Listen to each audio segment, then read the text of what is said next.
ধরনের নারীরা কখনো সংসার জীবনে সুখী হয় না এবং তারা কাউকে সুখী হতেও দেয় না।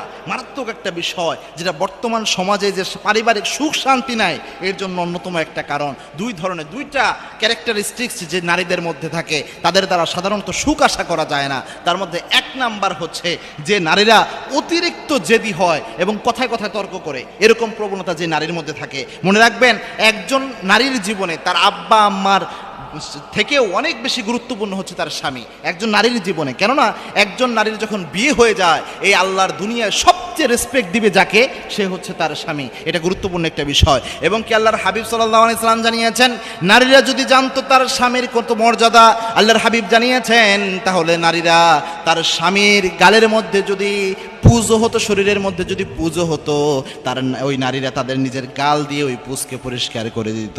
নিজের গাল মোবারক দিয়ে পুজ পরিষ্কার করে দিত। আরেক বর্ণনায় পাওয়া যায় নিজের জিহ্বা দিয়ে ওই পুজ পরিষ্কার করে দিত।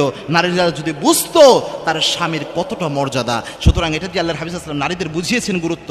আবার স্বামীদের ব্যাপারেও, স্ত্রীদের ব্যাপারেও আল্লাহর হাবিব জানিয়েছেন যে ওই স্বামী আল্লাহর কাছে সেরা যে স্বামী তার স্ত্রীর কাছে সেরা। দুই পক্ষে আল্লাহর হাবিব সাল্লাল্লাহু আলাইহি ওয়াসাল্লাম কথা বলেছেন। সুতরাং কোনো নারী যদি সবচেয়ে খারাপ আচরণ, সবচেয়ে জেদি আচরণ, সবচেয়ে তর্কের আচরণটা তার স্বামীর সাথে দেয়, এর চেয়ে বোকা স্বামী, বোকা স্ত্রী পৃথিবীতে আর কেউ হতে পারে না। কারণ একজন স্ত্রী সবচেয়ে সুন্দর আচরণ দিবে তার স্বামীর সাথে, এটাই হচ্ছে ইসলামের বিধান। আবার একজন স্বামীও ভালো আচরণটা তার স্ত্রীর সাথে দিবে। দুই নাম্বার হচ্ছে, যেই নারীরা এমন হয় যে তারা অনেক বেশি বাবার বাড়িকে প্রাধান্য দেয় এবং স্বামীকে বিভিন্ন জিনিসের সাথে তুলনা করে, অর্থাৎ আরেকজনের স্বামীর সাথে তুলনা করে, বা আরেকজনের স্বামী কি কি দিল এই জিনিসগুলোর সাথে এরকম তুলনা করে না শুকরি প্রবণতা রাখে, এই ধরনের স্ত্রীরাও কখনো নিজেরাও শান্তিতে থাকতে পারে না, আরেকজনের শান্তিতে রাখতেও পারে না। এবং এটার ব্যাপারে আল্লাহর হাবিব মারাত্মক ভয়ানক একটা হাদিস বলেছেন।